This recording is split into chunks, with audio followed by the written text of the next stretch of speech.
So hello guys, welcome back to my channel. So ఇవాళ అయితే నాకు ఫుల్ ఆన్ ఫీవర్ వచ్చేసింది అనమాట. అంటే low fever within 2 days. అంటే సాటర్డే ఈవినింగ్ నుంచి normal legs pain, body pains వచ్చినాయి.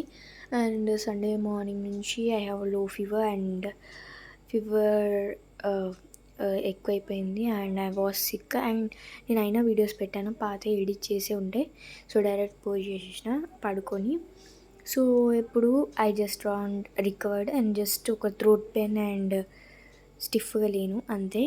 ఏదైనా స్పైసీగా తినబుద్ధి అవుతుంది. మమ్మీకి కూడా సేమ్ అండ్ అక్కకి కూడా వామిటింగ్స్. సో నేనే ఇంకా ఏదైనా వేసుకుందామని కిచెన్లోకి వస్తే నార్మల్ రైస్ ఉంది, మళ్ళీ ఎగ్తోనైతే అస్సలు తినబుద్ధి అవ్వట్లే. సో ఆ ఎగ్ని అయితే ఆ రైస్ని అయితే స్మాష్ చేసేసి ఉల్లిపాయ పొట్టుని తీసేసిన. దాన్ని తీసేసి ఒక రోకలిని మనం అవి తీసేలోపు ఆ రోకలిని వాటర్ పోసి సోప్ చేయండి, నానబెట్టండి ఆ రోకలిని. దాని తర్వాత దాంట్లో ఉల్లిపాయలు అండ్ ఉప్పు, కారం ఒక 2 స్పూన్లు. కారం అయితే ఎక్కువ తింటాను నేను, అండ్ ఎందుకంటే ఇప్పుడు జలుబు కూడా వచ్చేసింది. ఎక్కువ మంచిగా థ్రోట్ పెయిన్ రిలీఫ్ అయితే చాలా బాగుంటుంది కదా ఇట్లా తినడం.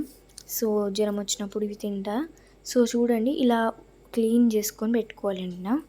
ఇట్లా ప్యాన్ ఫస్ట్ క్లీన్ చేయండి. క్లీన్ చేసి నేను చూపిస్తున్న విధంగానే ప్యాన్ని 2 waysలో పెట్టుకుంటే స్టీమ్ అయిపోయి ఫాస్ట్గా కుక్ అవుతుంది అనమాట. So better you can survive. So ఇలా పెట్టేసి 1 minute, 1.5 seconds ఉంచేసి తీసేసేయండి. Better you receive. నెక్స్ట్ అయితే మన స్పైసెస్ కాకుండా, స్పైసెస్ వేస్తే మళ్ళీ ఇంకా మొత్తం అయిపోతుంది కాబట్టి లిటిల్ బిట్ ఆఫ్ అంటే ఒక 5 tablespoons ఆఫ్ ఆయిల్, అంటే అందులో చిన్న స్పూన్స్ అనుకోండి. ఈ చిన్న పప్పులు అండ్ ఆవాలు, జీలకర్ర అంతే వేసుకొని బాగా వాటిని నార్మల్ కలర్ వచ్చేదాకా చేసుకోండి. You can feel the better taste. So మనము ఈ నార్మల్ రైస్ వేసుకుంటాం కదా, సో మనం ఇది కలిపితే దద్దోజనం అవుతుంది. అండ్ అదొకటి ఉంటుంది కదా white rice, aloe vera ginger rice ఉంటుంది. సో ఆ రైస్ అవుతుంది. మీరు సేమ్ ఇందులోని ఈ ప్రాసెస్ తర్వాత పెరిగేసుకుంటే దద్దోజనం అయిపోతుంది. అండ్ నిమ్మకాయ, చింతపండు రసం వేస్తే దద్దోజనం అయిపోతుంది. అండ్ నెక్స్ట్ దాంతో వేస్తే జింజర్ రైస్ అవుతుంది. జింజర్ రైస్ అనేది మనం వేసుకోము ఎక్కువ, వేరే స్టేట్స్లలో, నార్త్ ఇండియన్ స్టేట్స్లలో చేస్తారు. సో నేనైతే ఇక్కడ కలిపి టెస్ట్ చేసిన. ఇట్స్ చాలా well and it's been a long time. చాలా మెల్లగా కుక్ చేస్తున్నా. ఎప్పుడైనా నేను ఇంత షార్ట్ వీడియో పెట్టలేదు, లాంగ్ వీడియో. సో ఇట్లా వస్తుంది అనమాట నార్త్ వాళ్ళది. సో ఎప్పుడు నేను ఇట్లా షార్ట్ వీడియో పెట్టలేదు లాంగ్లో.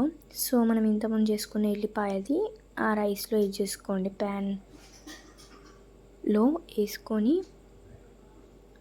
దాని తర్వాత మిక్స్ ఇట్ వెల్ అనమాట. అది మొత్తం పట్టాలి. నేను ఇంకా 2 spoons కారం ఎక్స్ట్రా వేసుకున్నా, సరిపోలేదు. అది ఆయిల్ కూడా వేసుకున్నా, కారం నాకు ఎక్కువ తింటా కాబట్టి. సో అట్లా. సో నెక్స్ట్ వచ్చేసి చెప్పిన కదా 2 spoons ఎక్కువ వేసుకున్నా అని. 2 spoons కారం వేసుకున్నా అని. చూపండి, మీకు కూడా ఇట్లనే క్రేవింగ్స్ అవుతాయో, నాకైతే అయితే మరి I don't know. Next salt కూడా ఉండాలి. మరీ కారం ఎక్కువైతే మండి ఏకంగా ఎన్ని వాటర్ బాటిల్స్ తాగుతామేమో. అందుకే బెటర్ లక్ అని చెప్పేసి సాల్ట్ కూడా వేసేసిన. అల్లం అయితే నేను ఏ రెసిపీలోనైనా వేస్తాను అనమాట. సో నేను అల్లం వెల్లుల్లి పేస్ట్ ఏ రెసిపీకైనా ఏ కర్రీకైనా యూజ్ చేస్తా, అది నాకు అలవాటు. సో ఇప్పుడు వేడి ప్లేట్లో వేసుకొని తింటే ఎట్లుంటే చెప్పండి. నాకైతే క్రేవింగ్స్ ఇప్పటి నుంచే వచ్చేస్తున్నాయి. ఇప్పుడు కూడా కిచెన్లోకి వచ్చి అదే తింటున్నా వాయిస్ ఓవర్ ఇచ్చేటప్పుడు కూడా. మీకు ప్లేట్స్ సౌండ్ అయితే నాకు కమెంట్ చేయండి. ఆ రైస్ అయితే గార్లిక్ చేసి, అది దాని పేరు ఏంటంటే గార్లిక్ రైస్ అనమాట.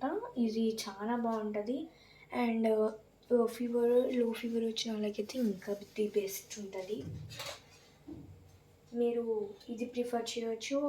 ఆర్ ఎల్స్ నార్మల్ దీంట్లో కోకోకోలా అయితే ఎట్లుంటుంది చెప్పండి. So like, share and subscribe to my channel. Bell icon is must. Thanks for watching and see you next video. And bell icon is must. Bye bye. See you next video.